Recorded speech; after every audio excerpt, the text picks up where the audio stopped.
I'm tired of hustling. I want to sit down. I'm a Libra. It's part of my sign. If you believe in that, it's all good. We're not going to stress it.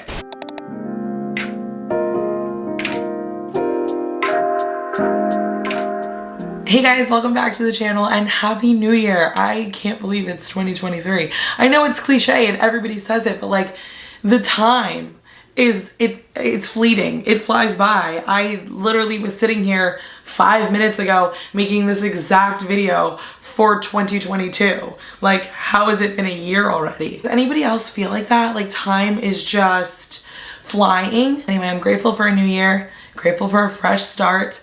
I'm grateful for the past year. 2022 was an interesting year. It was a challenging year, I will say. I had to do a lot on my own in a way that I didn't necessarily foresee. I never really thought that as a mom of 2 kids, I'd be doing so much of the parenting by myself. It's just kind of the way the year shook out with my husband's job. He was gone quite a bit. So even though I'm a working mom myself, it left a lot of the everyday parenting stuff to fall on me and the everyday house stuff. So it really did feel like I was a single mom a lot of the time.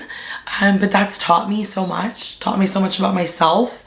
I've grown so much. I feel like I have this strength and this belief in myself that I didn't have before. So that's been really beautiful, even though it's been really challenging. But because so much fell on my shoulders and I had to do so much on my own, it really limited my time to pursue other things that maybe fulfill me a little bit more as a person outside being a parent.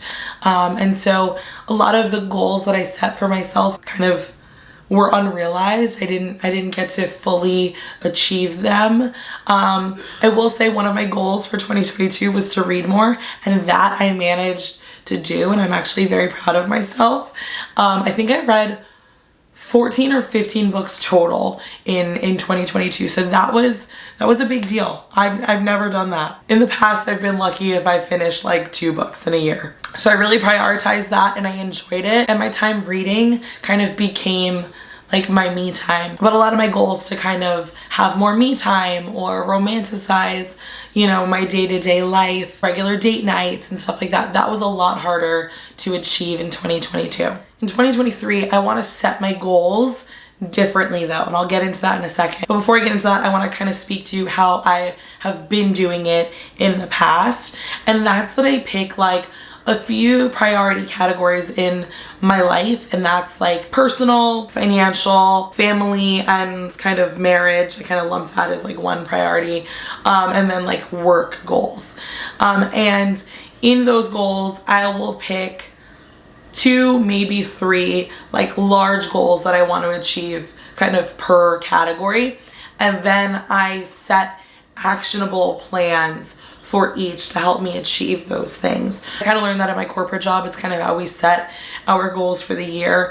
And then when we have check-ins, we kind of go over where we are in our actionable steps to meet those goals. But as I get older and I have more and more on my plate raising 2 kids, I kind of crave less of like that hustle kind of mentality, that hustle culture. You know, for the last several years, we've all been boss babes, right? It's been cool to be like the hustling boss babe who has her main job and her side hustle and is working and getting things done and always achieving goals and, you know, being the it girl. And it's like, I don't want to be that anymore. I'm tired of hustling. I want to sit down. I'm always striving to grow as a person and to achieve my dreams and to be happy. But like, I also do a lot in a day. Like I do enough.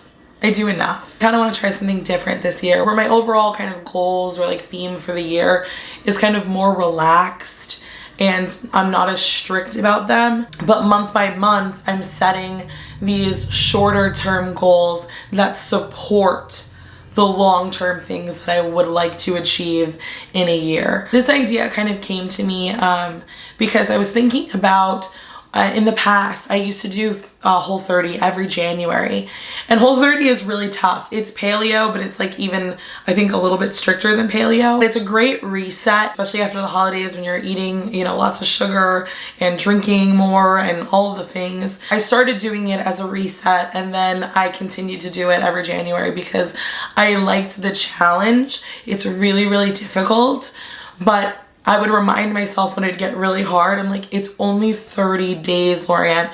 You can handle 30 days of anything. Make it work. And after that 30 days, I would feel really good. I feel like I achieved something. Even when it was hard, I like pushed through. As somebody who's a list maker and enjoys crossing things off my list, I like the idea of setting mini goals monthly that are a lot easier to achieve, that kind of support the overall theme for what I want for myself. So what I'm hoping is that some of these mini challenges that I'm just pursuing for a month's time turn into things that I enjoy doing, and they become kind of like these healthy habits that I build upon. And the ones that work and I can fit into my life kind of seamlessly, I hope I keep. And the ones that maybe don't fit so well, maybe I can tweak for a different month to fit better, or maybe I just drop all together and I just go, that doesn't fit with my lifestyle and the way I kind of do things, and it's just not gonna happen. So I still kind of broke up my overall goals for the year by category. So I have like my personal, I have things that I kind of want to achieve throughout the year financially, but I'm not over here creating like hard actionable steps with dates and everything else.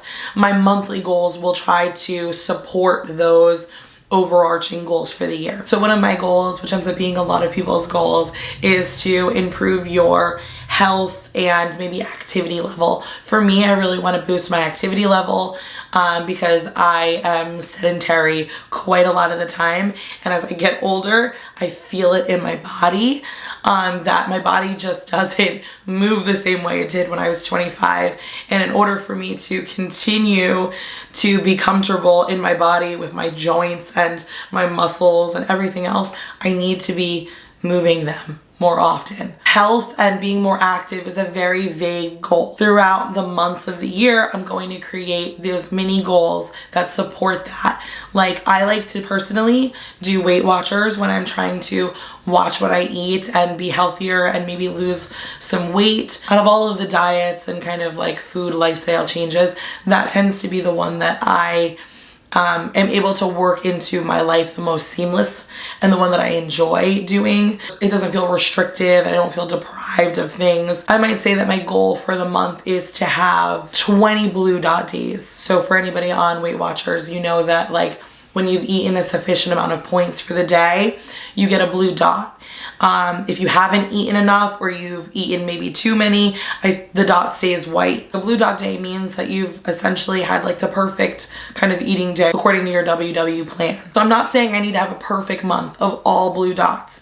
I'm saying 20 blue dots, meaning there are days where I might have less than that because I just don't feel like eating more than that, or I've had a day where I go over and I just indulge in maybe 1 or 2 meals that day, and it's a white dot day because maybe I'm only supposed to have 25 points in a day and I've consumed 60. It's all good. We're not gonna stress it. I'm not striving for perfection, and I don't want to say this year the goal is to lose X amount of pounds. Like, it's not. I just want to be healthier. I just want to feel better. I just want to move more. Another mini goal to support that kind of health and being more active goal would be maybe to exercise 3 times a week for 30 minutes each time. I don't work out at all now. I don't expect that because it's a new year, all of a sudden I'm gonna be like a gym rat. It's not gonna happen. Goal here is mini attainable goals to support the overall themes. So just to share a couple of my kind of overall goals for the year. I already shared one goal, the goal to be healthier and more active. Another one of my personal goals is to like declutter,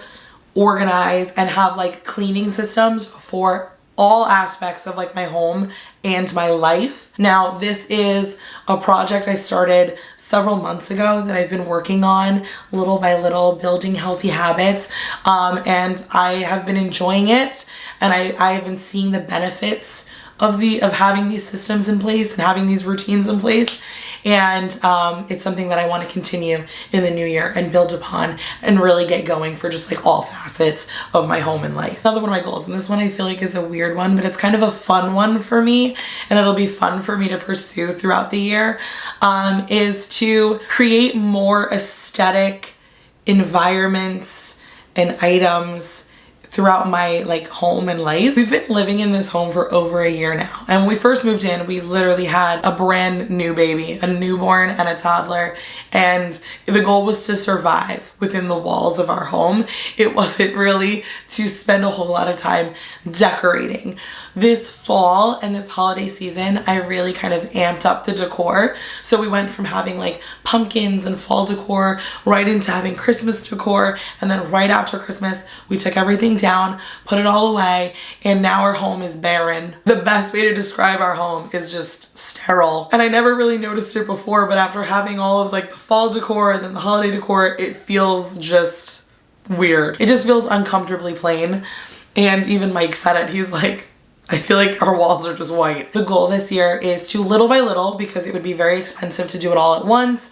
And that's where the monthly goals will come in handy, because I can pick one space at a time and work on it little by little. But the goal is to kind of beef up the everyday decor of our home. Just add these like personalized homey touches to our home. We love this home so much, and we really want that to be reflected in the decor of our home. The other part of that was like make more aesthetic like items. I just mean come up with like aesthetic ways to, you know, organize and display my makeup and our bathroom products and my keys even. I know that sounds weird, but if you follow certain accounts on like, I don't have a TikTok, so I watch everything 3 weeks later on Instagram like a normal adult, you'll see these people that have like aesthetic desks and aesthetic keys and aesthetic coffee bars, and I love all of that stuff. I love all of it. But a lot of the times I can also get very overwhelmed by like feeling the need to make everything aesthetic,